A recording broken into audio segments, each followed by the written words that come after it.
Oke, halo semuanya. Apa kabar, cu, lur, ler, bro, si Swede? Jadi kali ini Mimin bakalan ngelanjutin dong gua series, yaitu Throne of Steel. Dan buat teman-teman yang baru mampir, Mimin saranin untuk nonton part sebelumnya dulu. Linknya ada di deskripsi. So, sebelum kita lanjut, alangkah baiknya teman-teman semua untuk mensubscribe channel Aniki Movie agar kalian tidak ketinggalan video-video berikutnya. Oke, nggak usah berlama-lama lagi, siapkan kopi, luruskan kaki. So, sebelum kita lanjut, karena Throne of Steel ini sempat nggak rilis dalam waktu yang lumayan lama, jadi Mimin bakalan ingetin sedikit alur dari part kemarin, di mana babak penyisihan ketiga dari ujian pemburu iblis di setiap kuil sudah memasuki babak 10 besar. Di sana, Hao Chen juga sudah berhasil memenangkan pertarungannya melawan salah satu murid senior, yaitu Senior Han Yu.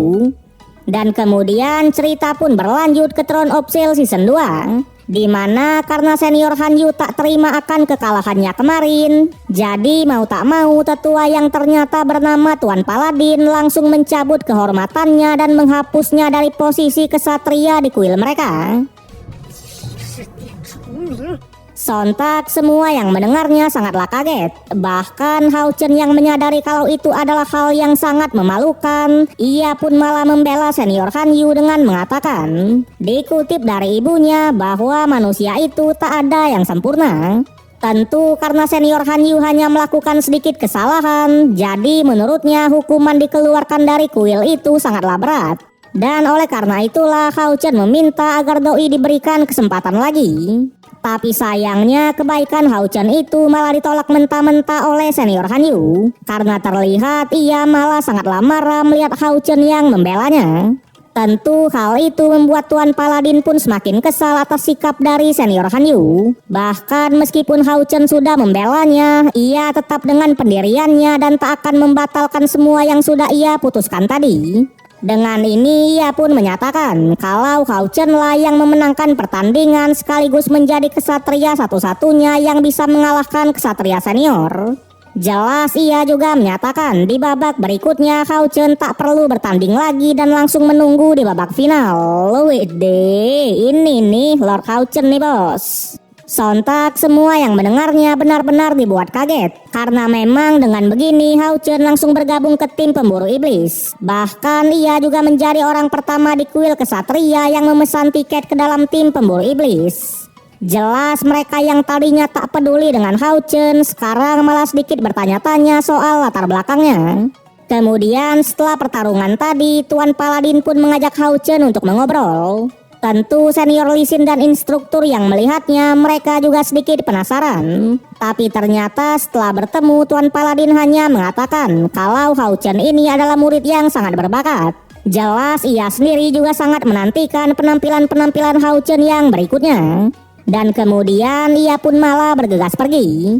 Sontak Senior Lee Sin yang melihat adiknya sudah memesan tiket ke tim pemburu iblis, ia juga ikutlah senang. Namun instruktur yang melihatnya ia masih sedikit penasaran tentang obrolan Hao Chen dengan Tuan Paladin tadi.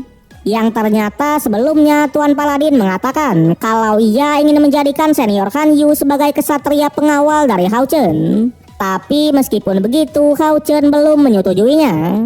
Sontak instruktur yang mendengarnya benar-benar sangatlah kaget, karena memang kesatria pengawal itu akan menandatangani kontrak dan akan menjadi sebuah pelindung untuk tuannya itu. Bahkan jika tuannya dalam bahaya, maka kesatria pengawal harus melindunginya mati-matian. Atau bisa dibilang hampir sama seperti Hao Yu aka binatang iblis milik Hao Chen ya lur ya.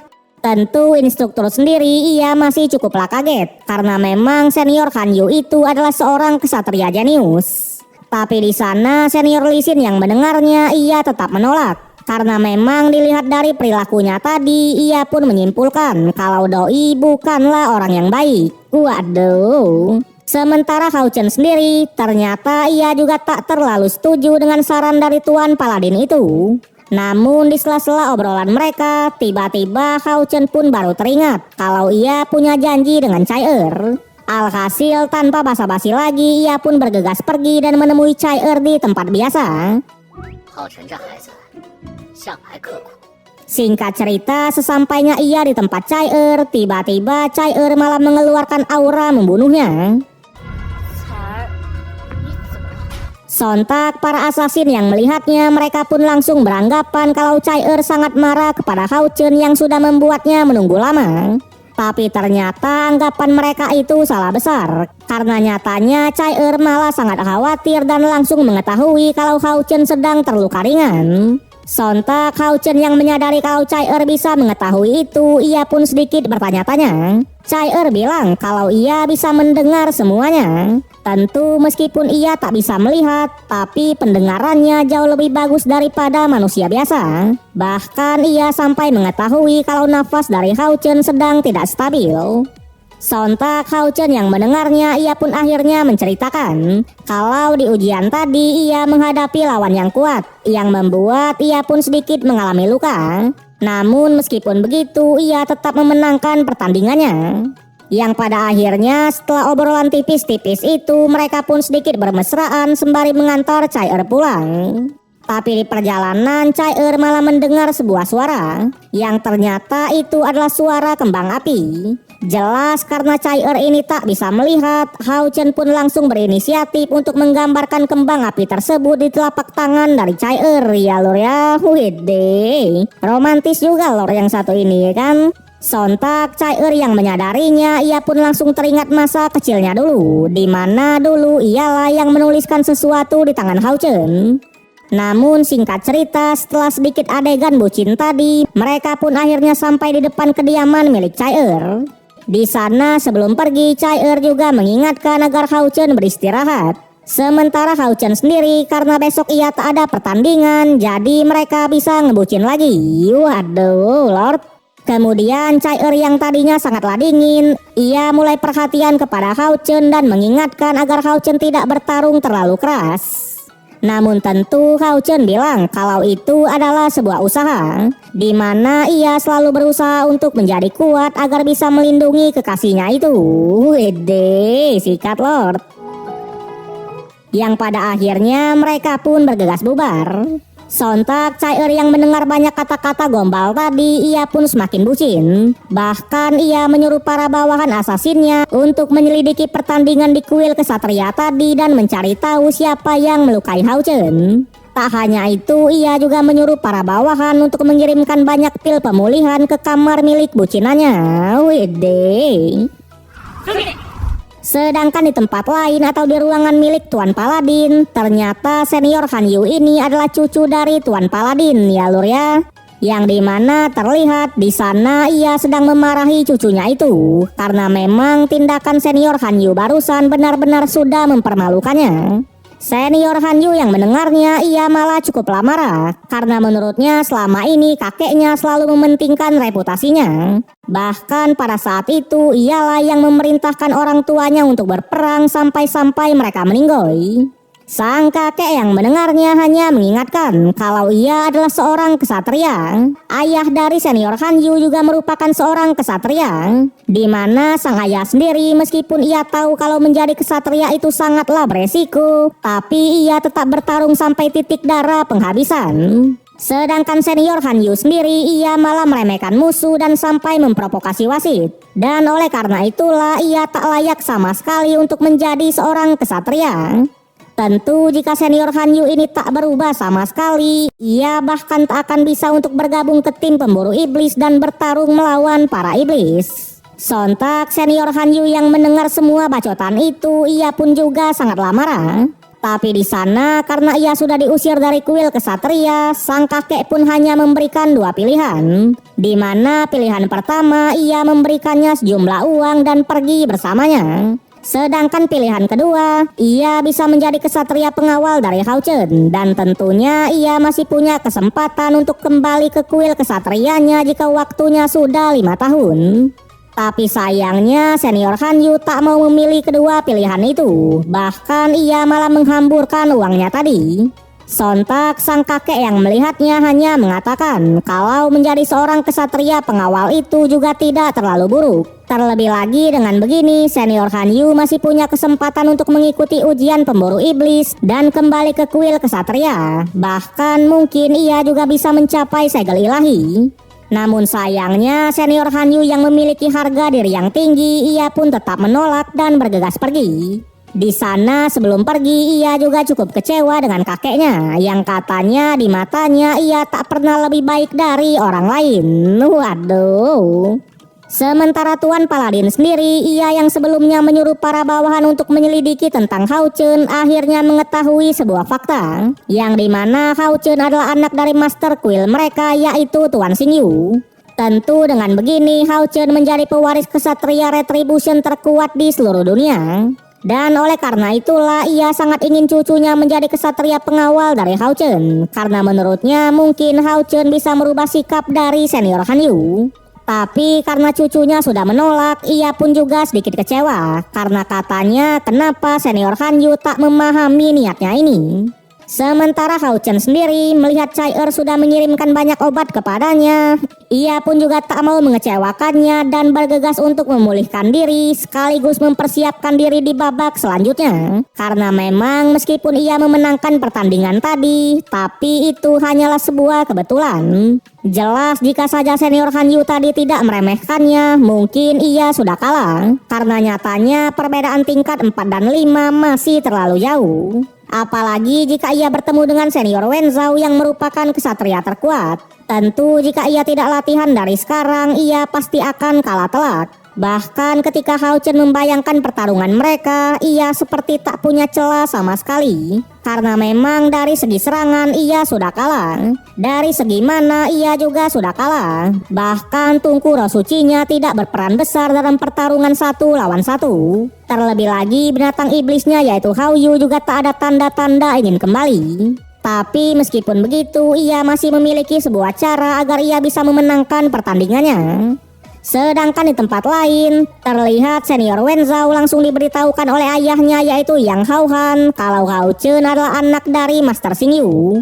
Alhasil ia yang sebelumnya sudah meremehkan Hao Chen sekarang sudah mulai berhati-hati. Karena memang Hao Chen sendiri sudah menunjukkan kapabilitasnya dengan gaya bertarungnya yang cukup unik. Bahkan Hao Chen juga sudah mempelajari 2 keterampilan sekaligus. Jelas ia sebagai seorang kesatria terkuat di ujian ini sangat menantikan pertarungan mereka nanti. Terlebih lagi Hao Chen adalah pewaris dari kesatria retri terkuat. Ya lur ya, widih. Cerita berlanjut di mana memperlihatkan Hao Chen yang sudah selesai memulihkan diri. Di sana ternyata setelah pertarungan melawan senior Han Yu kemarin, Hao Chen tinggal 1 langkah lagi menuju ke tingkat 5. Jelas ini semua karena efek dari pil yang diberikan oleh Lin Xin yang membuat kecepatan kultivasinya benar-benar meningkat pesat. Sedangkan di tempat lain atau lebih tepatnya di Quill Magic aka Quill Penyihir, terlihat ujiannya juga sudah dimulai. Di mana Lin Xin sang penyihir fuckboy ia akan berhadapan dengan kesatria tingkat 4 yaitu seorang Ciwi yang imut. Di mana cewek tersebut digadangkan juga cukuplah kuat karena memang ia memiliki kristal awan api. Jadi kristal awan api itu dapat memperkuat kemampuan dari seorang penyihir yang tentunya barangnya ini juga sangatlah langka dan sangat ditunggu-tunggu di pelelangan. Sementara si cewek sendiri awalnya ia sangat semangat karena memang jika ia berhasil memenangkan pertandingan ini maka ia bisa melaju ke babak final. Tapi terlihat ketika itu juga tiba-tiba lampu di sana pun malah mati. Yang ternyata itu adalah gaya datang dari sang penyihir fuckboy. Ya lur ya, widih. Di sana seperti biasa dengan kenarsisannya ia pun langsung menyatakan kalau ia adalah penyihir terkuat di muka bumi. Waduh. Sontak para penonton yang melihat Lin Xin malah pamer begitu mereka pun juga sangatlah kesal. Sedangkan si cewek sendiri, doi yang melihat penampilan dari Lin Xin, ia pun langsung beranggapan kalau Lin Xin ini baru saja menerobos ke tingkat 5. Dan tentunya karena ia sudah berada di puncak tingkat 4, seharusnya ia masih bisa melawan. Terlebih lagi ia sendiri memiliki kristal awan api. Tapi sayangnya Lin Xin yang melihat kristal tersebut, ia malah mengatakan kalau ia juga memilikinya. Terlihat seketika itu juga ia pun langsung mengambilnya dengan tingkah konyolnya itu. Yang tanpa diduga kristal awan api milik Lin Xin malah lebih besar daripada milik musuhnya.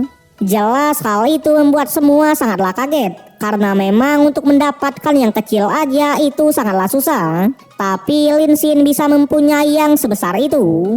Tentu si cewek yang tadinya cukup pede sekarang ia malah dibuat ketar-ketir ya lur ya. Waduh. Tapi untungnya di sana wasit pun langsung melarangnya untuk pamer dan langsung menyatakan kalau pertandingan di antara mereka resmi dimulai.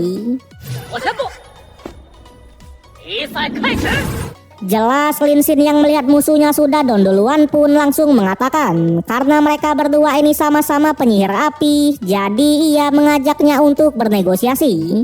Di mana ia bilang kalau sebenarnya ia tak terlalu mahir menggunakan sihir di tingkat 5 ataupun 6. Tapi sebagai fuckboy kelas kakap, ia juga tak mau menyakiti seorang wanita. Dan oleh karena itulah ia hanya akan menunjukkan sihir pengendalian apinya. Tentu jika si cewek bisa meniru teknik sihirnya itu, maka ia sendiri akan mengaku kalah. Si cewek yang mendengarnya ia juga tak keberatan sama sekali. Di sana Lin Xin yang mendengarnya juga tanpa basa-basi lagi langsung menunjukkan sihir apinya. Di mana sebagai seorang fuckboy, sihirnya ini juga tak jauh-jauh dari sifatnya yaitu mengandung romantisme ya lur ya. Aduh. Di sana terlihat ia hanya mengeluarkan sebuah mana cair yang membuat si cewek pun beranggapan kalau ia pasti bisa meniru teknik tersebut. Tapi sayangnya seketika itu juga semua langsung dibuat kaget karena memang hanya dengan menggunakan mana cair Lin Xin bisa memunculkan phoenix api yang sangat indah. Tak hanya itu, ia juga langsung menunjukkan keromantisannya sebagai seorang fuckboy dengan mengeluarkan sebuah piano. Di sana dengan piano tersebut ia langsung merubah suasananya, di mana suasana yang tadinya mode bertarung sekarang langsung menjadi mode romantis. Terlebih lagi hanya dengan lirik pianonya ia bisa merubah pakaian dari si cewek dan membuat mereka seolah-olah seperti sepasang kekasih. Wede, emang suhu doi ini ya kalau soal romantis-romantisan. Sontak para penonton yang melihatnya benar-benar dibuat kagum. Bahkan cewek-cewek di sana juga sangatlah iri dengan cewek yang ada di arenanya. Sementara para tetua sendiri mereka juga dibuat terpana karena memang Lin Xin ini ternyata sangat mahir dalam memanipulasi mana cair. Jelas dengan begini mereka pun langsung beranggapan kalau Lin Xin bukanlah ksatria tingkat 5 yang ada di tahap pemula. Namun terlihat seorang tetua yang mempunyai rambut sama seperti Lin Xin ia malah cukuplah kesal karena katanya Lin Xin hanya bisa bermain-main. Waduh, sepertinya doi ini adalah ayah dari Lin Xin ya lur ya. Terlebih lagi tetua berambut hijau ini juga fuckboy tipis-tipis. Sementara di arena, si cewek yang awalnya ingin melawan Lin Xin sekarang sudah tidak terpikir lagi dan terbawa suasana. Bahkan ia juga langsung beranggapan kalau ia tak akan bisa mengalahkan musuhnya itu. Yang pada akhirnya secara pribadi ia pun mengaku kalah. Karena memang dari segi pengendalian sihir ia benar-benar sudah kalah telak.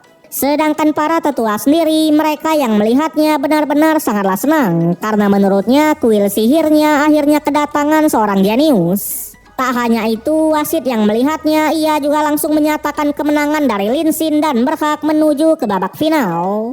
Tapi lagi-lagi tetua berambut hijau yang melihatnya ia malah dibuat kesal karena katanya Lin Xin hanya pamer dan tak punya kemampuan sama sekali. Yang ternyata doi ini bukanlah ayah dari Lin Xin, melainkan ia adalah kakeknya ya lur ya. Sontak para tetua lain yang mendengarnya mereka pun langsung tidak setuju dengan perkataan si kakek barusan. Namun lagi-lagi si kakek tak peduli dan tetap berniat memarahi cucunya itu. Waduh. Tapi sayangnya seketika itu juga Xin pun malah berpindah kepada Hao Chen yang kembali membucin dengan Chai ya lur ya. Waduh, Lord kita ini udah bucin ya guys ya. Jelas di sana mereka langsung berbincang tipis sembari mengantarkan Chai pulang. Namun di perjalanan tiba-tiba malah turun hujan. Di sana Chai yang menyadarinya ia malah cukuplah senang karena katanya dengan begini ia seakan-akan semakin dekat dengan langit. Sontak Hao Chen yang mendengarnya juga semakin penasaran sebenarnya orang seperti apa Chai ini. Karena memang setiap ia melihatnya seolah-olah ada keakraban di antara mereka yang tak bisa ia jelaskan. Jelas ia yang memang sedang jatuh cinta, sangat ingin mengetahui semua tentang Chai-er dan ingin merasakan dunianya. Bahkan ia juga sangat ingin menjaga, memeluk dan hidup bersamanya. Widih, sikat Lord. Kemudian karena hujannya semakin lebat, mereka pun memutuskan untuk berteduh di sebuah paviliun. Di sana lagi-lagi momen romantis pun tak bisa dielakkan karena terlihat Hao Chen berniat mengambilkan Chai-er seekor kunang-kunang, yang dimana menurut ibunya kunang-kunang itu mewakili sebuah harapan dan bisa mengantarkan mereka ke jalan pulang jika memang hari sudah malam. Tapi tenang, karena Chai-er tak bisa melihat, jadi Hao Chen juga tak akan membiarkannya dan akan mengantarkannya pulang bersama kunang-kunangnya. Chai-er yang juga memang menyukai Hao Chen, ia hanya mengatakan jika ia ingin Hao Chen memeluknya selamanya, apakah Hao Chen mau? Yang sudah jelas Lord Hao Chen tak menolak sama sekali ya Lur ya. Widih, emang kalau suka sama suka itu enak ya Lur. Tapi kalau cinta bertepuk sebelah tangan, waduh berat, kamu gak akan kuat. Cuaks. Sementara di bawah air, ternyata para bawahan dari Chai-er masih memantau mereka. Waduh. Tapi singkat cerita, dunia perbucinan pun sudah selesai dan Hao Chen sudah kembali ke ruangannya. Di sana melihat sang guru yang masih belum tidur, Hao Chen pun juga cukuplah kaget. Sementara sang guru sendiri, ternyata ia juga sudah mengetahui kalau Hao Chen sedang ngebucin. Tapi jelas ia tidak melarangnya sama sekali. Di sana ternyata alasannya belum tidur karena ingin memberitahukan sesuatu yang cukup penting. Di mana untuk pertandingan peringkat besok, Hao Chen dan kakaknya sama-sama sudah melewati babak penyisihan dan berhasil memesan tiket ke tim pemburu iblis. Namun yang perlu mereka ingat, babak penyisihan di setiap kuil lainnya juga sudah selesai. Di mana setiap kuil sudah mengumpulkan 10 besarnya yang akan menjadi anggota dalam tim pemburu iblis dan akan masuk ke babak final. Tapi tentu sebelum itu juga ada pertandingan peringkat dari setiap kuilnya. Jelas untuk meningkatkan kekuatan tim pemburu iblis yang baru, setiap kuil juga sudah menyiapkan senjata kualitas tinggi hanya untuk meraih gelar juara.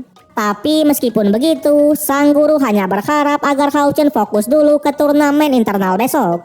Hao Chen yang mendengarnya juga tak keberatan sama sekali, karena memang bertarung dengan yang lebih kuat itu merupakan tujuannya.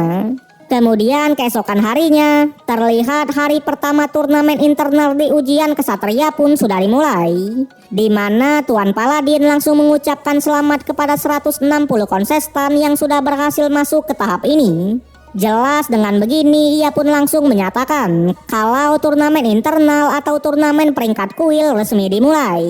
Di sana tanpa diduga di antara 168 peserta itu, Hao Chen lagi-lagi terpilih untuk bertarung pertama.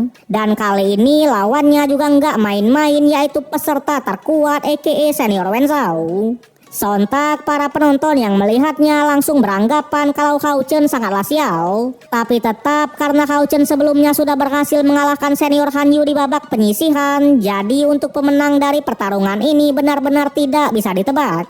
Sedangkan para tetua sendiri mereka juga sangatlah kaget karena memang pertarungan pertama ini langsung mempertemukan El Clasico, yaitu dua kesatria terkuat di kuil mereka. Bahkan Tuan Paladin juga sangat penasaran karena ternyata kedua orang ini sama-sama memiliki latar belakang yang sama kuat, di mana mereka berdua sama-sama pewaris dari seorang kesatria segel ilahi. Wede, seru nih. Hao Chen yang melihatnya ia juga tak gentar sama sekali dan siap menghadapi lawannya itu. Sementara Senior Wenzhou sendiri ia hanya berharap agar Hao Chen tidak mengecewakannya. Waduh.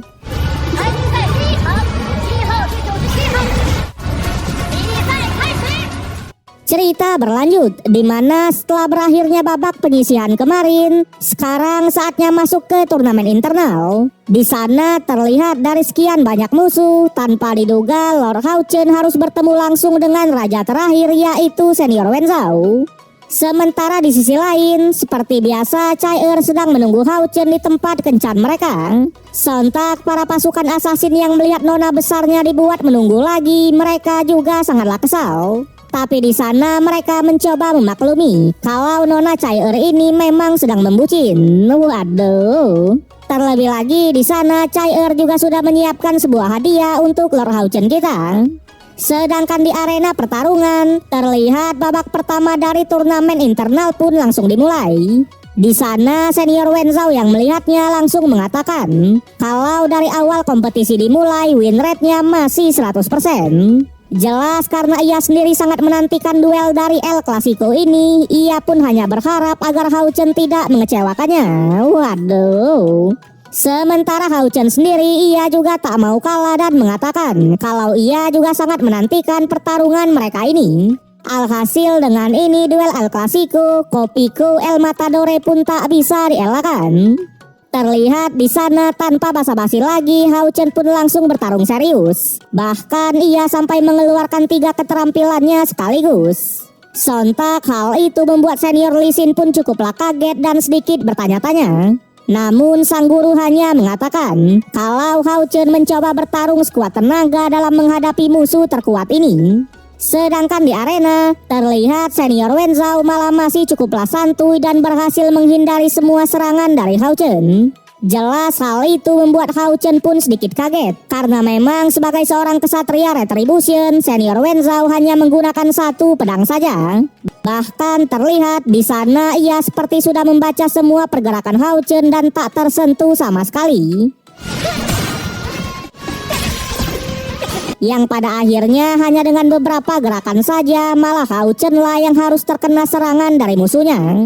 Di sana senior Wenzhou yang melihatnya hanya mengatakan karena Hao Chen sudah tidak menyembunyikan identitasnya lagi sebagai kesatria retri, kenapa ia tak memberikan serangan yang lebih hebat? Waduh. Sementara Hao Chen yang mendengarnya ia masih berusaha untuk fokus dan mencoba memberikan serangannya terus-menerus. Bahkan kali ini ia sampai mengeluarkan teknik pedang pusaran pembunuhnya. Sontak para murid senior yang bernama Jia Hao dan Duan Yi yang melihatnya sangatlah kaget. Karena memang keterampilan yang digunakan oleh Hao Chen barusan tak tercatat sama sekali di kuil kesatrianya. Atau lebih simpelnya ini adalah metode rahasia. Tapi Duan Yi juga mengatakan kalau teknik ini juga berbeda dari keterampilan rahasia biasa, di mana teknik tersebut penuh dengan tekanan dan juga aura membunuh. Para tetua yang melihatnya mereka juga sangatlah kaget. Yang ternyata teknik tersebut adalah teknik ciptaan dari master kuilnya, yaitu Master Xingyu atau ayah dari Hao Chen sendiri. Jelas mereka yang tak tahu kebenarannya pun juga langsung beranggapan kalau Hao Chen ini adalah murid dari Master Xingyu. Namun meskipun begitu, Tuan Paladin juga mengetahui kalau teknik pedang pusarannya ini masih belum mencapai kekuatan penuh. Terlebih lagi Hao Chen tak memiliki mana yang banyak, yang membuat ia bahkan tak bisa menggunakan 1/10 dari kekuatan penuhnya itu. Jelas jika saja Master Xingyu yang menggunakan teknik tersebut, takutnya tempat ujian ini pasti akan hancur. Waduh, ngeri juga berarti ya. Sedangkan di arena pertarungan, karena tekniknya ini masih belum sempurna, senior Wenzhou pun masih cukuplah santuy dan lagi-lagi bisa membaca pergerakan dari Hao Chen. Bahkan ia juga mengatakan kalau keterampilan ini adalah salah satu dari keterampilan jenius. Tapi sayangnya Hao Chen sama sekali tidak menyadari arti sebenarnya dari keterampilan ini. Namun di sela-sela bacotannya itu, Hao Chen pun kembali memberikan serangannya, yang membuat kali ini senior Wenzhou pun sedikit terpental. Sontak Doi yang menyadari kalau Hao Chen sudah mengecewakannya, ia pun langsung berniat untuk mengakhiri pertarungan ini dan mengeluarkan teknik naga birunya. Bahkan ia mencoba melawan Hao Chen secara terang-terangan. Yang tanpa diduga senior Wenzhou lagi-lagi mendominasi. Bahkan ia mengatakan kalau Hao Chen sama sekali tidak pantas untuk mendapatkan warisan dari Tuan Xingyu. Yang pada akhirnya ia pun bisa menghancurkan teknik tersebut serta memberikan serangan balik. Jelas semua yang melihatnya benar-benar sangatlah kaget. Yang ternyata senior Wenzhou ini juga memiliki cincin warisan dari kekuatan segel ilahi. Di sana di flashback pertemuannya, ternyata kesatria segel ilahi yaitu yang Hao Han kemarin bukanlah ayah dari senior Wenzhou, melainkan itu adalah kakeknya ya lur ya. Kemudian senior Wenzhou juga mengatakan, demi menjadi kesatria retri terkuat, ayah dari Hao Chen selalu menjadi tujuannya. Dan oleh karena itulah ia sangat ingin melawan Hao Chen. Namun setelah melihat gaya bertarung dari Hao Chen barusan, ia pun malah menganggap kalau itu terlalu cacat. Waduh. Alhasil dengan ini bentrokan di antara mereka pun lagi-lagi terjadi. Terlihat di sana meskipun sudah terluka parah, tapi Hao Chen masih berusaha dan mencoba memberikan perlawanannya. Namun sayang senior Wenzhou benar-benar terlalu OP ya lur ya. Bahkan ia mengatakan jika tujuan Hao Chen adalah menjadi kesatria segel ilahi, maka penampilannya yang sekarang adalah penghinaan untuk warisan tersebut. Yang pada akhirnya Hao Chen lagi-lagi menerima serangan telak. Sontak semua yang melihatnya cukuplah panik, karena memang Hao Chen sudah mengeluarkan semua keterampilannya. Sementara di arena, senior Wenzhou pun mencoba memprovokasi dan menyuruh Hao Chen untuk mengeluarkan semua keterampilan yang diajarkan oleh ayahnya. Alhasil kali ini Hao Chen pun mengeluarkan teknik yang sebelumnya pernah ia gunakan, yaitu pengumpulan momentum. Sang guru yang melihatnya hanya mengatakan, karena kesenjangan mana dan perbedaan tingkat, jadi Hao Chen berniat memberikan serangan akhir dengan mengumpulkan semua kekuatannya. Terlihat di sana setelah semua kekuatannya berhasil dikumpul, Hao Chen pun langsung mengeluarkan teknik cahaya mataharinya. Tapi sayangnya senior Wenzhou sebagai peserta terkuat di tahun ini, ia lagi-lagi menunjukkan kapabilitasnya dan dengan mudah mematahkan teknik tersebut. Bahkan dengan pedang miliknya, ia juga berhasil mematahkan satu pedang milik Hao Chen. Namun meskipun begitu, Hao Chen juga tak tinggal diam, dan masih sempat-sempatnya ia menebaskan pedangnya itu, meskipun ia sendiri tetap terkena serangan telak. Di sana melihat salah satu pedang Hao Chen sudah patah, semua pun langsung beranggapan kalau Hao Chen sudah kalah. Bahkan senior Han Yu yang memang sedang menonton, ia pun berniat untuk segera meninggalkan arena tersebut.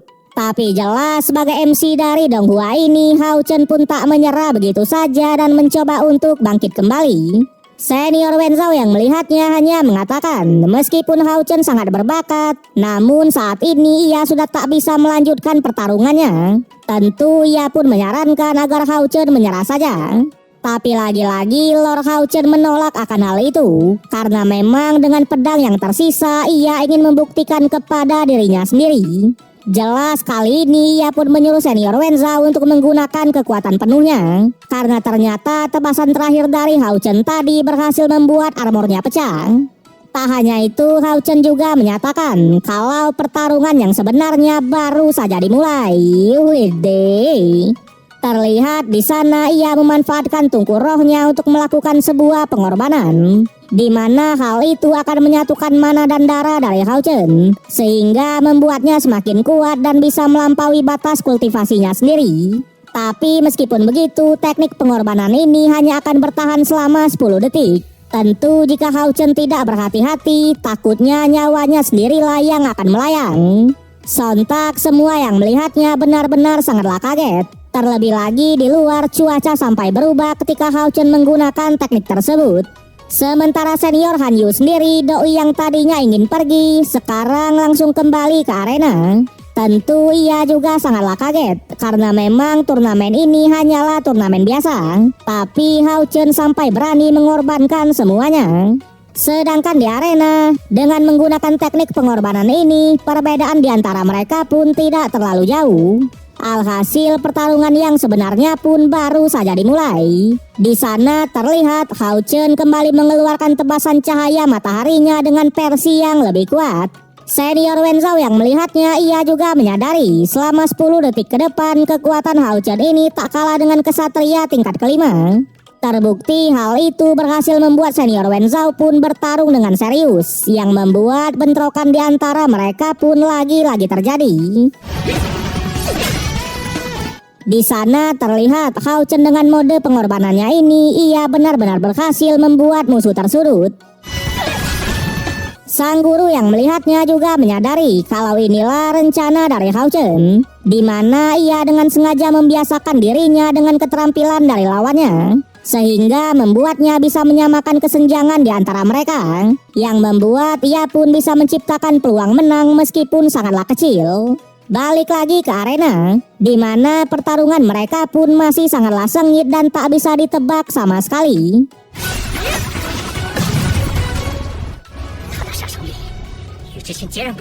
Para tetua yang melihatnya, mereka sampai berniat menghentikan pertarungan ini. Tapi Tuan Paladin masih penasaran karena memang ini adalah pertarungan sebenarnya di antara seorang pewaris.